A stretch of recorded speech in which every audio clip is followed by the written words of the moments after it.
Assalamualaikum. This is Mazhar Ali, and you are very warm welcome to my YouTube channel, that is Mazhar Ali Lectures.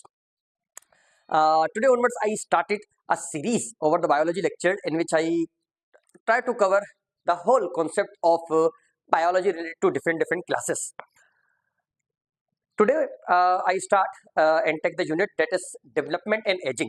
Okay. Uh, First, we continue this unit, development and aging.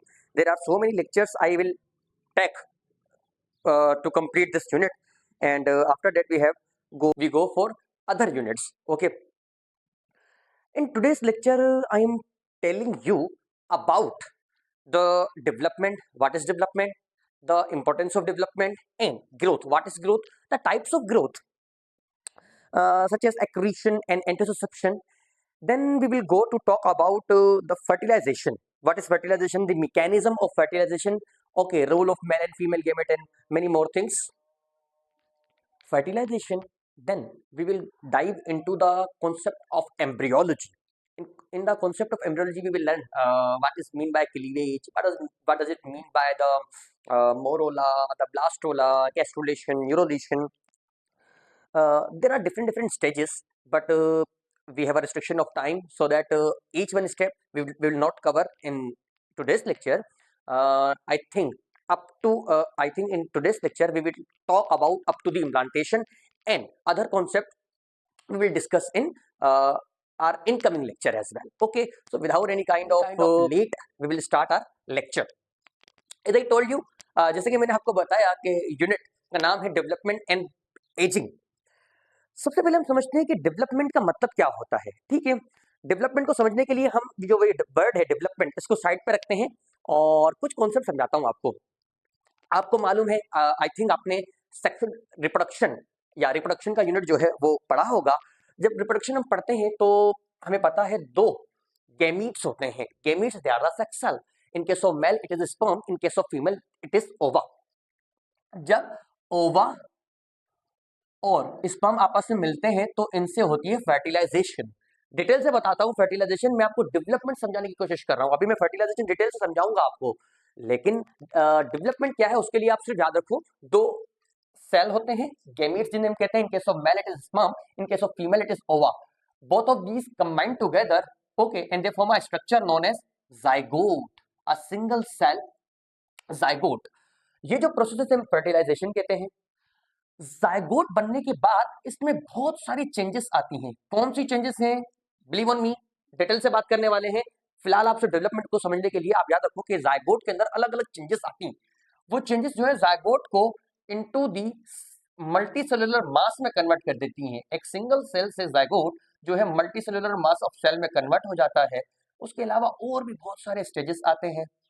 यही zygote जो है आगे जाके embryo बन जाएगा. Embryo female की body में develop करेगा और इस एम्ब्रियो से फीटस, फीटस से फिर बेबी, बेबी की डिलीवरी होगी, नियोनेट जिसे हम कहते हैं.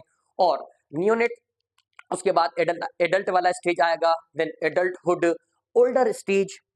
तो ये जो सारे के सारे जो मैंने आपको स्टेजेस बताए, start from the zygote up to the death, all these successive stages will known as all these successive stages is known as development. इन सबको हम डेवलपमेंट कहते हैं.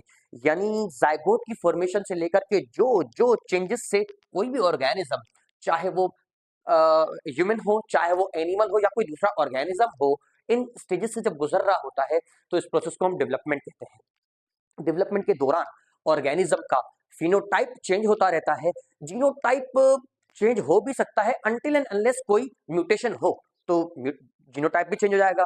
अब फिनोटाइप क्या होता है, जीनोटाइप क्या होता है? फिनोटाइप का मतलब जो फिजिकल अपीयरेंस है किसी भी लिविंग ऑर्गेनिज्म की, that is what is called the phenotype. और जीनोटाइप का मतलब क्या होता है? जीनोटाइप जो जेनेटिक कॉन्स्टिट्यूशन है, जो जेनेटिक मेकअप होता है किसी भी लिविंग ऑर्गेनिज्म का, that is what is called the genotype. ये टॉपिक हम बाद में डिस्कस करेंगे जब हम इनहेरिटेंस की बात करेंगे या जेनेटिक्स की बात करेंगे.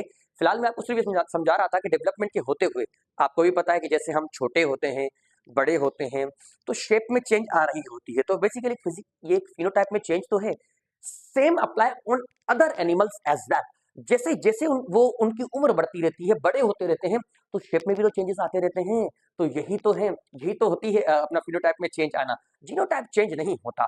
until and unless कोई म्यूटेशन, ड्रास्टिक म्यूटेशन हो जाए। क्या होती है म्यूटेशन, आने वाले लेक्चर्स में बताया जाएगा, डिटेल से बताया जाएगा, बस आप जुड़े रहिए और हमारी वीडियोस को लाइक करते रहिए। वेल, ये होता है डेवलपमेंट। दूसरा टर्म जो हम डिस्कस करेंगे यहाँ पर वो है ग्रोथ। ठीक है, अच्छा, ग्रोथ को समझाने से पहले मैं आपको ये एक बार फिर से बता दूं कि ये जो जितने भी स्टेजेस मैंने आपको बताए, start from the zygote up to the adult stage, that is what is called the development. Development की स्टडी को डेवलपमेंटल बायोलॉजी कहा जाता है और रिसेंटली इसे एम्ब्रियोलॉजी भी कहा जाता है। बेसिकली इसमें ज्यादा स्टडी जो हम भी इस यूनिट के अंदर करेंगे वो किसकी होगी, एम्ब्रियो की स्टडी होगी। जब एम्ब्रियो की स्टडी की जाती है तो उसे हम एम्ब्रियोलॉजी कहते हैं। जैसे जैसे हम लेक्चर आगे लेते रहेंगे, मैं आपको और भी जो है एम्ब्रियोलॉजी के बारे में और भी कॉन्सेप्ट बताता रहूंगा। ओके, और क्या इंपॉर्टेंट चीजें वो भी आपको जरूर बताता रहूंगा। तो फिलहाल आपको याद रखना है कि डेवलपमेंटल बायोलॉजी किसे कहते हैं, एम्ब्रियोलॉजी का मतलब क्या होता है, एम्ब्रियो की डेफिनेशन भी मैं आपको आगे लिखवा दूंगा जरूर। ये तो था डेवलपमेंट। दूसरा स्टेज होता है ग्रोथ। ग्रोथ का मतलब क्या है, ग्रोथ का मतलब होता है any kind of permanent irreversible change in the shape, size and nature. फिर से बोलता हूं, ऐसा चेंज जो कि परमानेंट हो, इरिवर्सिबल हो। किसके अंदर, शेप के अंदर, ऑर्गन की शेप के अंदर, ऑर्गेनिज्म की शेप के अंदर, ऑर्गेनिज्म के साइज के अंदर, ऑर्गेनिज्म की नेचर के अंदर। That is what is called the growth. For example, हम जब छोटे होते हैं, छोटे से बड़े होते हैं, ठीक है, परमानेंटली बड़े हो जाते हैं ना, वापसी छोटे तो नहीं हो जाते ना। तो ऐसा चेंज जो कि परमानेंट है, इरिवर्सिबल है, चेंज नहीं हो सकता, रिवर्स नहीं हो सकता, that is what is called the growth. इसी तरीके से हमारे बॉडी के ऑर्गन जो है वो ग्रो करते हैं, साइज में ग्रो होते रहते हैं, बढ़ते रहते हैं, और ये कभी वापसी छोटे तो नहीं हो जाते ना। तो ये काइंड की ग्रोथ होती है। मैंने कहा कि ग्रोथ का मतलब ये है कि चेंज आना, इंक्रीज आना, शेप के अंदर, साइज के अंदर, नेचर के अंदर। शेप के अंदर जैसे मैंने आपको बताया, जैसे हम बड़े होते हैं तो छोटे बचपन में हमारा फेस थोड़ा सा मुख्तलिफ होता है, बड़े होते हैं तो फेस थोड़ा अलग हो जाता है। तो ये बेसिकली चेंज किस में है, शेप में है।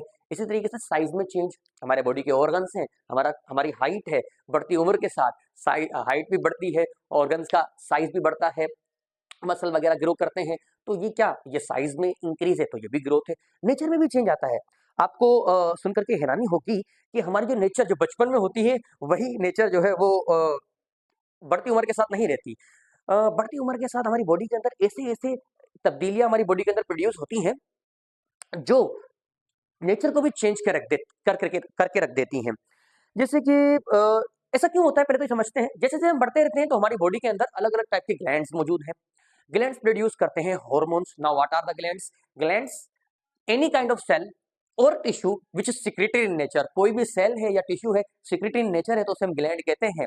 एक सेल भी ग्लैंड हो सकता है, जैसे कि गोबलेट सेल, रिस्पिरेटरी सिस्टम के अंदर बात करते हैं जिनकी, और टिश्यू भी ग्लैंड हो सकता है, जैसे कि अलग अलग टाइप के ग्लैंड है, पिट्यूटरी ग्लैंड है, and what ever, thyroid gland है, थाइमस ग्लैंड है, वगैरह वगैरह।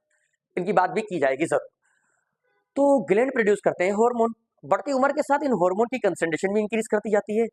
ये हार्मोन जो है वो हमारे नेचर के अंदर चेंज ले आते हैं। ठीक है, जब हम एंडोक्राइन सिस्टम पढ़ेंगे ना तो मैं आपको डिटेल से और भी बता दूंगा।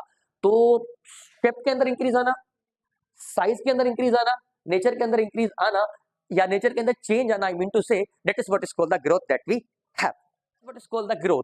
तो अब तक मैंने आपको समझाया है कि डेवलपमेंट क्या होता है, एम्ब्रियोलॉजी क्या होती है, डेवलपमेंटल बायोलॉजी क्या होती है, और क्या होती है ये ग्रोथ। ग्रोथ की दो टाइप्स आपको जरूर समझाना चाहूंगा। Growth could be accretion, it could be intussusception. यहां पे लिखता हूं आपके लिए, growth could be accretion, accretion, it could be intussusception. क्या मतलब है, इनके मतलब को समझने की कोशिश करते हैं। देखें, ग्रोथ लिविंग ऑर्गेनिज्म में भी होती है, ग्रोथ नॉन लिविंग ऑर्गेनिज्म में भी होती है। जी हाँ, अगर आपने माउंटेन वगैरह देखे हो तो बढ़ती उम्र के साथ, आई मीन टाइम के गुजरने के साथ उन पर भी तो बहुत सारी चीजें डिपॉजिट हो रही होती हैं। चीजों का डिपॉजिट होना भी तो कुछ ना कुछ साइज में इंक्रीज करवाएगा। तो साइज में इंक्रीज होना ग्रोथ कहलाता है। तो जब किसी लिविंग ऑर्गेनिज्म की ग्रोथ हो रही होगी चीजों के डिपॉजिट होने की वजह से, that is what is called the accretion. और ये चीजें हमेशा बाहर से डिपॉजिट होंगी।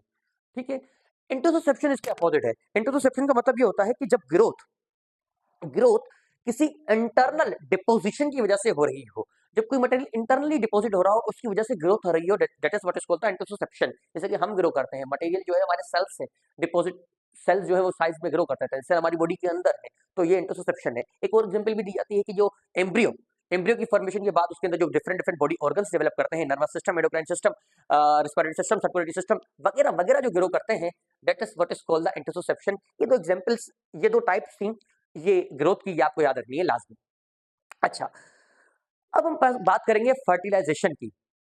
ठीक है, अब हम समझने की कोशिश करते हैं कि फर्टिलाइजेशन का फिनोमिनन क्या होता है। फर्टिलाइजेशन एंड इट्स साइट, इसकी बात करते हैं हम। जैसे कि मैंने आपको कहा कि जब हम गैमीट्स की बात करते हैं तो मेल के केस में स्पर्म, फीमेल के केस में एग मौजूद होता है। लाजमी है जायगोट की फॉर्मेशन के लिए इन दोनों की कॉम्बिनेशन हो, ठीक है। और जब एग और स्पर्म फ्यूज होते हैं, इस प्रोसेस को हम फर्टिलाइजेशन कहते हैं। As simple as that. अब वो मैकेनिज्म समझते हैं कि फर्टिलाइजेशन होता कैसे और कहाँ होता है। ये डायग्राम, ये आपके सामने ये जो दो ऑरेंज कलर की लाइंस बनी हुई हैं, ये ऑरेंज कलर की लाइंस, ये समझ लो कि oocyte, oocyte की मेम्ब्रेन है और उसकी ये मेम्ब्रेन, oocyte, oocyte है, oocyte की ये मेम्ब्रेन है। डन। ये डिफरेंट कलर से जो है कि आपको सेल्स एंड स्पर्म सेल वगैरह शो किए गए हैं। इसको समझाने से पहले मैं आपको एक प्रोसेस समझाना चाहूंगा। ये जो डायग्राम आपके सामने बनी हुई है, ये फीमेल रिप्रोडक्टिव सिस्टम की डायग्राम है। Male reproductive system, female reproductive system हम यूजुअली रिप्रोडक्शन वाले यूनिट में पढ़ते हैं। मेल रिप्रोडक्टिव सिस्टम और फीमेल रिप्रोडक्टिव सिस्टम के ब्रीफली मैं आपको स्ट्रक्चर्स बता देता हूँ। Male reproductive system consist of primary sex organ, secondary sex organ. Primary sex organ include external genitalia and testis in case of mail. Secondary sex organ के अंदर different tubes आ जाती हैं, ग्लैंड्स आ जाते हैं। कौन कौन सी हैं वो tube? Epididymis, vas deferens, ductus difference और अलग अलग टाइप की ट्यूब्स हैं। इसके अलावा अगर हम ग्लैंड्स की बात करें, seminal vesicle, prostate gland, copper gland वगैरह वगैरह। इन केस ऑफ फीमेल, जब हम फीमेल में आते हैं तो फीमेल के केस में भी रिप्रोडक्टिव सिस्टम को हम डिवाइड कर सकते हैं into the primary sex organ और secondary sex organ. Primary sex organ के अंदर वेजाइना, एक्सटर्नल जेनिटेलिया आ जाते हैं। इसके अलावा ओवरीज, ये प्राइमरी सेक्स ऑर्गन के अंदर आती हैं। और सेकेंडरी सेक्स ऑर्गन के अंदर जैसे कि यूट्रस, फेलोपियन ट्यूब, फिम्ब्रे वगैरह वगैरह आ जाती हैं। ये तो ऑर्गन्स के बारे में मैंने आपको बताया। प्राइमरी और सेकेंडरी किसके रेफरेंस में? प्राइमरी सेक्स ऑर्गन का मतलब ये होता है कि दो organ which are involve in the formation of gametes are known as primary sex organ, and the organ which are responsible for the maturation, storage and recycle of these gametes are known as secondary sex organ. जब हम reproduction की बात करेंगे तो detail से पढ़ लेंगे, आप फिलहाल इनके नाम याद रखिए और इनके फिलहाल नाम primary sex and secondary sex organ ये याद रखिए, फिलहाल बहुत रहेगा।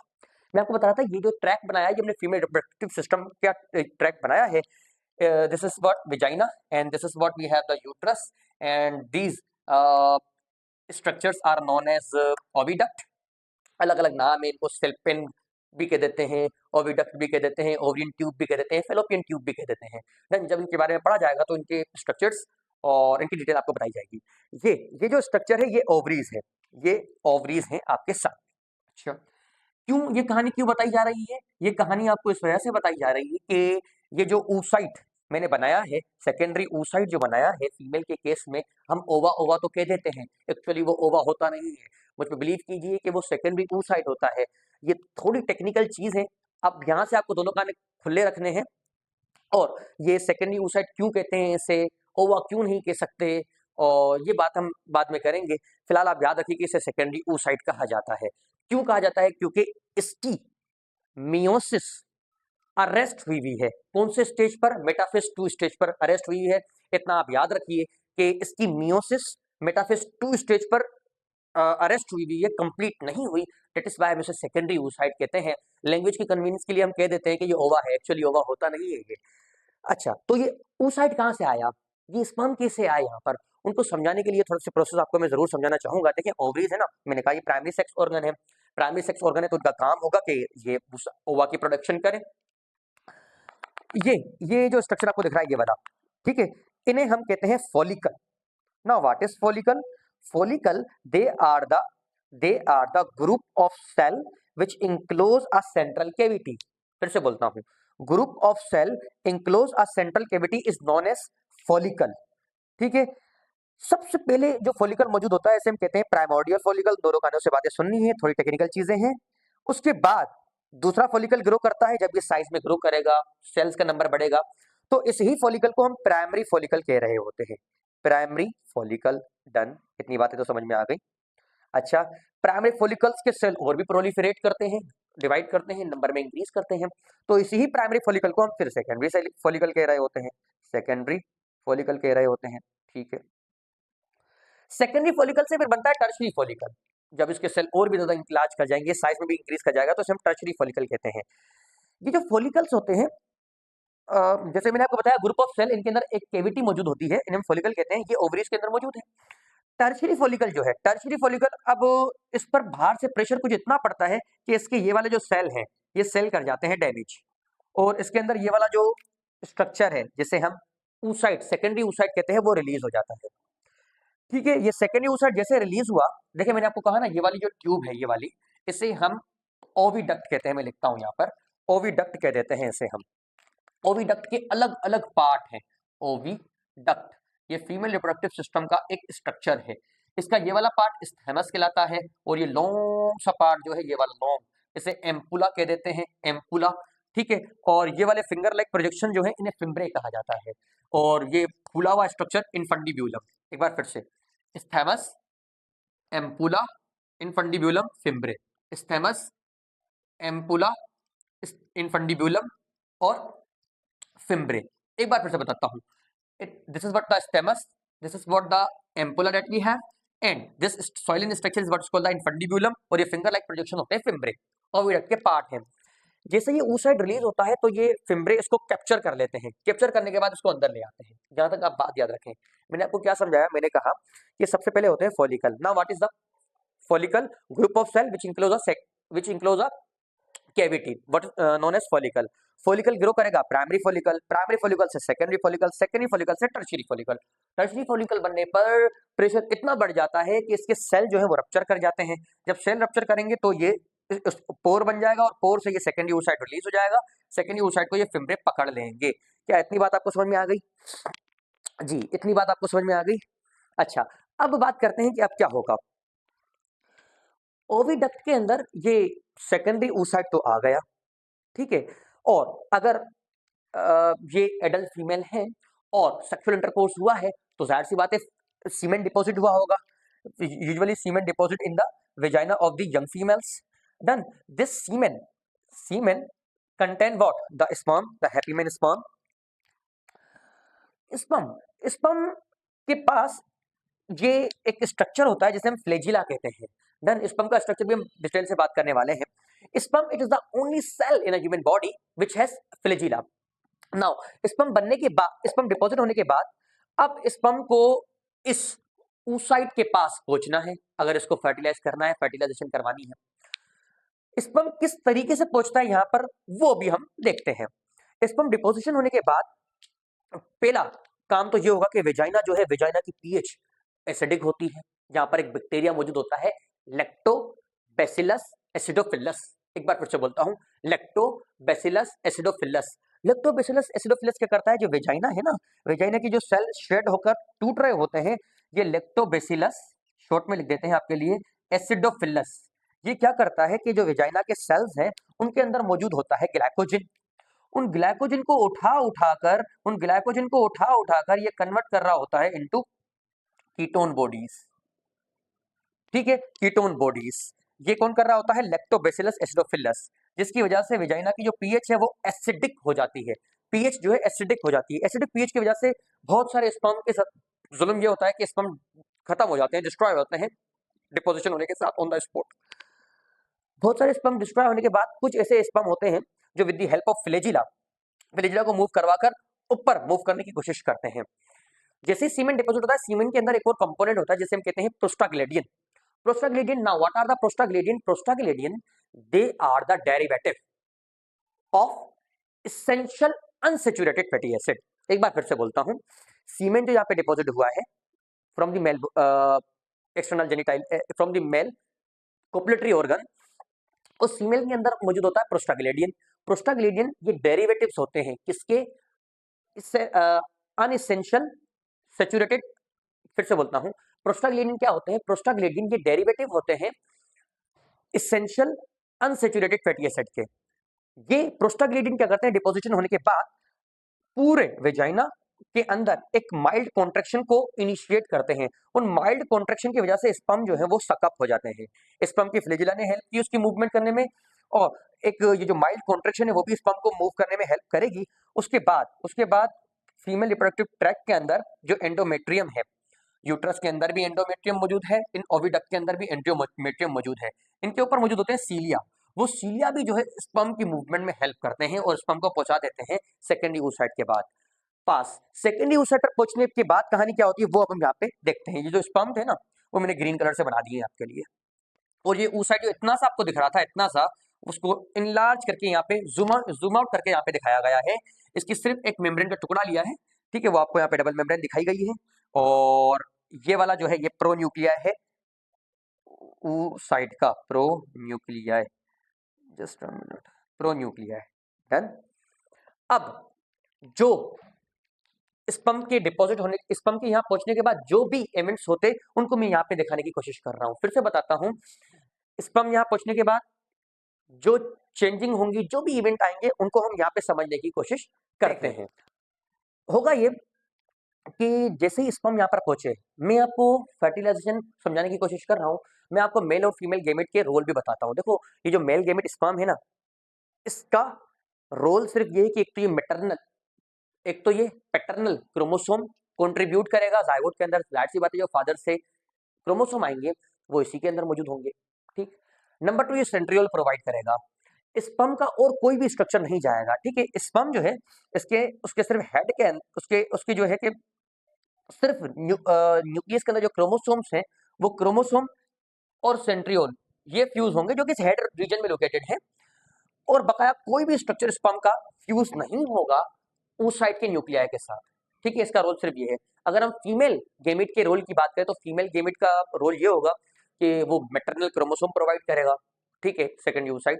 उसके अलावा जितने भी ऑर्गेनल्स हैं सेल के वो भी सेकेंडरी oocyte के पास मौजूद होंगे, क्योंकि स्पर्म तो सिर्फ न्यूक्लियस ला रहा है और न्यूक्लियस के अंदर यूजुअली कोई ऑर्गन होता नहीं है, ऑर्गेनल आई मीन होता ही नहीं है। ऑर्गेनल जो होंगे जितने भी आएंगे वो फीमेल सेकेंडरी oocyte से आएंगे, ठीक है। मेल सिर्फ और सिर्फ अपने क्रोमोसोम और सेंट्रियोल प्रोवाइड करेगा। एक बार मैं फिर से रोल बताता हूं, मेल और फीमेल गेमेट का क्या रोल है। मेल गेमेट का रोल है कि पैटर्नल क्रोमोसोम, फीमेल गेमेट का रोल है कि मैटरनल क्रोमोसोम। मेल गेमेट सिर्फ सेंट्रियोल प्रोवाइड करेगा, सारे के सारे ऑर्गेनल प्रोवाइड करेगा। यूजुअली आपने पढ़ा होगा जब हम माइटोकॉन्ड्रिया डिस्कस करते हैं, जिसे हम पावर हाउस ऑफ सेल भी कहते हैं, कि हमें जो हमारा माइटोकॉन्ड्रिया मिलता है वो मदर से मिलता है। सीधी सी बात है कि जो सेकेंडरी oocyte है उसी के अंदर ऑर्गेनल होंगे, स्पर्म के अंदर तो कोई ऑर्गेनल है नहीं, इस वजह से स्पर्म कोई और स्ट्रक्चर प्रोवाइड भी नहीं करता, ठीक है, सिवाय क्रोमोसोम्स के। अच्छा, अब थोड़ा सा स्पर्म के बारे में भी जानने की कोशिश करते हैं। ये जो स्पर्म आपको दिख रहा है ना, ये वाला, ये मैंने स्ट्रक्चर आपको क्या बताया था, ये वाला, जल्दी से बोलिए। जी सही बोल रहे हैं आप, ये है फ्लैजिला। ये वाला जो पीस होता है ना, ये वाला from tip of the tail कह सकते हैं हम, या एंड ऑफ द टेल कहते हैं, से लेकर नेक तक, इसे हम मिडिल पीस कहते हैं, ठीक है। और ये होता है स्पर्म का हेड। स्पर्म के जो माइटोकॉन्ड्रियाज हैं वो इस मिडिल पीस के अंदर मौजूद होते हैं। ये जो हेड है ना स्पर्म, इसकी थोड़ी इंपॉर्टेंस मैं आपको बताता हूँ। इसे हम एक्रोसोम कहते हैं, acrosome. Now what is acrosome? Acrosome it is the modified lysosome. Lysosome पता है आपको क्या होता है? Lysosome they are the microscopic bodies located inside the cell. Lysosome का काम ये होता है कि इसके अंदर हाइड्रोलाइटिक एंजाइम्स होते हैं, किसी भी चीज को डाइजेस्ट कर सकते हैं। जो फूड कंपोनेंट नॉर्मली हम लेते हैं, जो बैक्टीरिया वगैरह इंगल्फ हुआ है, उनको डिस्ट्रॉय करने का काम होता है लाइसोसोम के अंदर मौजूद एंजाइम्स का। तो लाइसोसोम स्पर्म के केस में थोड़ा मॉडिफाई होकर इसका हेड बना देता है, तो इसको एक्रोसोम कह देते हैं, ठीक है। एक बार फिर से बता देता हूँ, ये जो एक्रोसोम है ये मॉडिफाइड लाइसोसोम है। लाइसोसोम क्या है? ये माइक्रोस्कोपिक बॉडीज होती हैं जिनके अंदर एंजाइम्स हैं, अलग अलग एंजाइम्स होते हैं इसके अंदर। किसके लिए? ये जो एग की ये जो लेयर्स है ना, इनको काटने के लिए, इनको ब्रेक करने के लिए एंजाइम्स रिक्वायर्ड होते हैं। उनके नाम हमें इतनी डिटेल में हमें जानने की जरूरत नहीं है, लेकिन इतना तो आपको याद रखना पड़ेगा कि ये एंजाइम प्रोड्यूस करता है जो एक की वॉल को डैमेज करते रहते हैं और स्पर्म को अलाउ करते हैं कि ये इनसाइड मूव करें, ठीक है। जैसे ही कोई स्पर्म इन रेड वाले सेल्स को डिस्ट्रॉय करते हुए और ये वाली जो लेयर्स हैं इनको डिस्ट्रॉय करते हुए अंदर को मूव करता है, ठीक है। जैसे ही स्पर्म ने दोनों लेयर क्रॉस करी, कुछ चेंजेस आ जाती हैं oocyte के अंदर। oocyte जग जाता है, oocyte के अंदर कुछ ना कुछ चेंजेस लाने होते हैं। oocyte समझ जाता है कि भाई स्पर्म की एंट्री हो गई, अब oocyte की जिम्मेदारी बढ़ जाती है। oocyte क्या करेगा? सबसे पहले oocyte ब्लॉक टू पोलीस्पर्मी को शुरू करेगा। ब्लॉक टू पोलीस्पर्मी का मतलब देखें, मैंने आपको बताया कि जब सीमेंट डिपॉजिट होता है तो सीमेंट के अंदर बहुत ज्यादा oocyte सीमेंट के अंदर जब सीमेंट डिपॉजिट होता है तो सीमेंट के अंदर बहुत ज्यादा मिकदार में स्पर्म मौजूद है। फीमेल के केस में ऐसा नहीं होता। फीमेल के केस में जो है एक ही oocyte हर मंथली रिलीज होता है। अब नेचर ने इतना डिफरेंस क्यों रखा, उसकी रीजन की भी बात की जाएगी। मैं आपको सिंपल बस ये बता देता हूँ कि स्पर्म को, क्योंकि यहाँ पे डिपॉजिट होने के बाद बहुत सारे स्पर्म यहाँ पे डिस्ट्रॉय हो जाते हैं। जितने स्पर्म बनते हैं सारे के सारे स्पर्म हेल्दी नहीं होते। किसी का मिडिल पीस नहीं होता, किसी के 2 हेड होते हैं, किसी की टेल नहीं होती। समटाइम ये होता है कि स्पर्म इस कैपेबल ही नहीं होते कि वो क्रॉस करके और पहुंच पाए। ठीक है, तो स्पर्म का नंबर ज्यादा बढ़ना लाजमी है। जब इतने स्पर्म जो प्रोड्यूस होते हैं यहाँ पर मिलियंस की क्वांटिटी में, उनमें से कुछ 200-250 स्पर्म ही होते हैं जो उस साइड तक पहुंच पाते हैं। अब वो 200-250 स्पर्म तो एक की वॉल को क्रॉस करते हुए आ नहीं सकते। समझ में आ रही है मैं बताने क्या चाह रहा हूँ? मैं ये बताना चाह रहा हूँ कि ब्लॉक टू पोलीस्पर्मी का मतलब क्या है। ठीक है, स्पर्म जो यहाँ पर डिपॉजिट हुए हैं सारे के सारे स्पर्म को अंदर नहीं आना, सिर्फ एक ही स्पर्म को अलाउ करना है। ठीक है, लेकिन सारे स्पर्म की कोशिश ये होगी कि वो उस साइड को क्रॉस कर लें, लेकिन एक ही लकी स्पर्म होगा जो अंदर आ पाएगा। जैसे ही ये स्पर्म अंदर आया, एक जो एक प्रोसेस इनिशिएट करेगा जैसे हम कहते हैं ब्लॉक टू पोलीस्पर्मी। पोली का मतलब मेनी, स्पर्मी यानी स्पर्म का अंदर आना, ब्लॉक का मतलब रोक देना। बहुत सारे स्पर्म के अंदर आने को रोक देना ब्लॉक टू पोलीस्पर्मी कहलाता है। क्योंकि अगर ज्यादा स्पर्म सपोज करिए आ गए अंदर, अगर ज्यादा स्पर्म आ गए तो लेवल बढ़ जाएगा, पॉलीप्लॉइडी हो जाएगी। और ह्यूमंस जो है वो इस चीज के लिए नहीं कि उनकी पॉलीप्लॉइडी लेवल बढ़े। प्लांट्स में कहीं होता होगा तो वो हम बाद में कभी डिस्कस कर लेंगे, लेकिन एनिमल्स में ऐसा नहीं होता। पॉलीप्लॉइडी पॉलीप्लॉइडी यानी प्लॉइडी का लेवल चेंज होना ये ह्यूमंस के लिए उससे जरूरी नहीं है, इससे जो है एबनॉर्मलिटीज आ जाती हैं। तो लाजमी है कि एक ही स्पर्म अंदर आए, ब्लॉक टू पोलीस्पर्म हो जाएगा। नंबर 2, जो जैसे ही स्पर्म ने यहाँ पे एंट्री ली, तो मैं कह रहा था ना कि ये सेम सेकेंडरी oocyte कहते हैं। क्यों? क्योंकि इसकी मियोसिस अरेस्ट है एट द मेटाफेज 2 स्टेज। अब वो रिज्यूम करके और ये 2 सेल बना लेगा। वेल ये जो जब हम oogenesis पढ़ेंगे तो वहां पे डिस्कस कर लेंगे ज्यादा डिटेल से। बहरहाल इसका प्रोन्यूक्लियर बन जाएगा। स्पर्म जब अंदर आएगा ना, इन case of humans the entire sperm will enter into the oocyte। Okay, आसान हो जाएगा। तो अब तक हमने क्या देख लिया? मैंने आपको मेल गेमेट का रोल, फीमेल गेमेट का रोल बता दिया, और मैंने आपको ये बता दिया कि मेल गेमेट के जो अलग अलग पार्ट हैं उनका क्या रोल है। अब ह्यूमन के केस में मैं आपको बता रहा था कि entire sperm will enter into the oocyte। जैसे ही स्पर्म एंटर होगा oocyte के अंदर तो स्पर्म के और पार्ट्स जो हैं वो यहीं तक रिस्ट्रिक्ट होंगे। सिर्फ ये वाला जो पार्ट है दैट इज हेड, प्रोन्यूक्लियाई भी कह सकते हैं इसे हम, ये प्रोन्यूक्लियाई आएगा, और एक का प्रोन्यूक्लियाई स्पर्म का प्रोन्यूक्लियाई दोनों कंबाइन होंगे और जायगोट की फॉर्मेशन हो जाएगी। That is what is called the fertilisation. ठीक है, एक बार रिकैप दे देता हूँ मैंने आपको क्या समझाया अब तक। हमने सबसे पहले डेवलपमेंट को समझने की कोशिश की, उसके बाद मैंने आपको ग्रोथ की टाइप्स बताई थी। मैंने देन फर्टिलाइजेशन उसका साइट समझाने की कोशिश की थी आपको। साइट क्या है उस पर आते हैं। फर्टिलाइजेशन का सिंपल मतलब ये होता है कि एग और स्पर्म का आपस में फ्यूज हो जाना, that is what is called the fertilisation. लेकिन बहुत ही कॉम्प्लेक्स फिनोमिनन है। हमने पहले मेल गेमिट का रोल, फीमेल गेमिट का रोल समझा। देन मैंने आपको बताया कि सीमेंट डिपॉजिट होने के बाद किस तरीके से स्पर्म जो इस पूरे खतरनाक रास्ते को ट्रेवल करते हुए और सेकंड oocyte तक पहुंचते हैं। लेकिन वो शेर है ना कि लहरों से डरकर कभी कश्ती पार नहीं होती और कोशिश करने वालों की कभी हार नहीं होती। तो इसमें हम थोड़ा उनसे है ना इंस्पायर हो गए और पहुंच गए कहाँ? oocyte पर। oocyte पर पहुंचने के बाद जो चेंजेस है वो मैंने आपको यहाँ पे समझा है। स्पर्म के हेड को एक्रोसोम क्यों कहते हैं, आप जरूर वीडियो को जो है पीछे करके देख लीजिएगा। और इस तरीके से ये फ्यूज होंगे और फर्टिलाइजेशन होगी। कुछ चेंजेस जो हैं जैसे स्पर्म इनकन होने की कोशिश करता है तो एग के अंदर भी आते हैं। जब हम रिप्रोडक्शन की बात करेंगे ना तो उसमें आपको डिटेल से समझाऊंगा, क्योंकि हमने पार्ट भी पढ़ लिए होंगे तो हम डिस्कस कर लेंगे इनको और भी अच्छे से। एक और बात यहाँ पे बताना लाजमी है वो ये कि फर्टिलाइजेशन की साइट, फर्टिलाइजेशन के लिए जो ये ओविडक्ट है ये डिजाइन है फर्टिलाइजेशन के लिए। इसका भी जो एम्पुला वाला पार्ट है ज्यादातर फर्टिलाइजेशन यहाँ पर ही होती है। जैसे यहाँ से सेकेंडरी oocyte डिपॉजिट हुआ, यहाँ जैसे यहाँ पर होंगे। सिर्फ समझाने के लिए मैंने डायग्राम यहाँ पे बनाई है, ये बाहर नहीं होंगे, ओविडक्ट के अंदर ही फर्टिलाइजेशन होगी, यहाँ पर ही होगी। ठीक है, तो फर्टिलाइजेशन होगी। लेकिन समटाइम क्या होता है कि कुछ फीमेल्स के अंदर ये जो एंडोमेट्रियम होता है ओविडक्ट का, यहाँ पर मौजूद होते हैं सीलिया, यानी जायगोट बनने के बाद इन सीलिया की जिम्मेदारी है कि जायगोट को ट्रांसपोर्ट करना toward the uterus. To uterus design होता है फॉर द प्रेगनेंसी, जहां पर यानी ये जायगोट आएगा और इम्प्लांट हो जाएगा, प्रेगनेंसी मार्क हो जाएगी। लेकिन समटाइम कुछ फीमेल्स के अंदर बहुत सारे फैक्टर की वजह से, ज्यादातर स्मोकिंग की वजह से जो सीलिया है ये हो जाते हैं वीक। अगर सीलिया वीक होंगे ना तो सीलिया वर्क नहीं कर पाएंगे, सीलिया वर्क नहीं करेंगे, जो जायगोट बना है वो आगे ट्रांसपोर्ट नहीं हो पाएगा, और यहीं की यहीं एम्पुला ऑफ द ओविडक्ट के अंदर प्रेगनेंसी हो जाएगी। अगर एम्पुला के अंदर प्रेगनेंसी हो गई तो उसे हम ट्यूबल प्रेगनेंसी कहते हैं, which is a very painful condition. फिर उसमें हमारे पास यही ऑप्शन है कि जो भी स्ट्रक्चर यहाँ पे डेवलप करा है उसको सर्जिकली रिमूव किया जाए। समटाइम क्या होता है कि स्पर्म इतना क्यूरियस होता है कि यहाँ से ट्रेवल करता हुआ, और oocyte अभी ओवरीज के अंदर ही है, ये oocyte ओवरीज के अंदर ही है, स्पर्म यहाँ पे पहुंच जाता है और यहाँ इसको फर्टिलाइज करके यहाँ प्रेगनेंसी काज कर देता है, ओवरियन प्रेगनेंसी कहते हैं। ये एक और काइंड की इक्टोपिक प्रेगनेंसी होती है, ये भी इक्टोपिक प्रेगनेंसी है, ये भी इक्टोपिक प्रेगनेंसी है, यानी जो प्रेगनेंसी की जगह है वहां पर इम्प्लांटेशन नहीं, किसी दूसरी जगह पर इम्प्लांटेशन हो गई तो that is what is called the ectopic pregnancy. तो ये भी खतरनाक कंडीशन होती है, इस पे भी वही हमारे पास ऑप्शन है कि सर्जिकली उस स्ट्रक्चर को रिमूव किया जाए। तो साइट जो है फर्टिलाइजेशन के लिए आपको याद रखना है कि ये एम्पुला ही है। डन, यहाँ तक तो था फर्टिलाइजेशन। अब टाइम को देखते हुए वीडियो की लेंथ लंबी हो रही है, तो हम आज सिर्फ फर्टिलाइजेशन तक ही रखते हैं, ठीक है। तो आज हमने सिर्फ और सिर्फ डेवलपमेंट समझ लिया है, ग्रोथ समझ लिया है और फर्टिलाइजेशन। आगे के जो स्टेजेस हैं वो हम नेक्स्ट लेक्चर में बात करेंगे। तब तक के लिए अल्लाह हाफिज, और हमारी वीडियो को लाइक जरूर कीजिएगा, चैनल को सब्सक्राइब जरूर कीजिएगा। मुलाकात होगी नेक्स्ट लेक्चर में इंशाल्लाह।